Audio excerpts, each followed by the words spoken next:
lamang ka. Ikaw ang kauna-unahang nakakaalam kapag ka na-approve na yung GAA at ilan yung nadagdag na mga singitan dyan. Ikaw ang opisina mo ang kauna-una na sapagkat ikaw ang planning service. Tama o hindi? Tama, di ba? Pero alam mo din kung sino yung parating mga pumupunta sa opisina mo dito sa mga insertions na ito. Dito ako interesado. Hindi na po kami participant pagka na-defend na namin yung budget up to the plenary. Hindi ganon.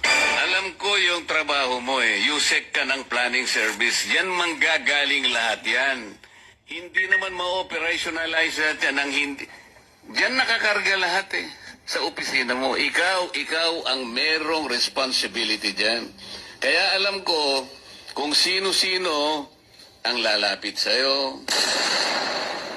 Paano kung maipakita ko sa'yo na may kinalaman ka?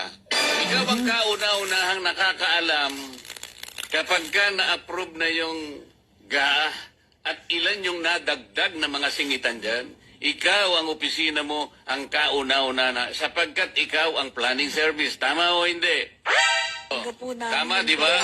Pero alam mo din kung sino yung parating mga pumupunta sa opisina mo dito sa mga insertions na ito. Dito ako interesado.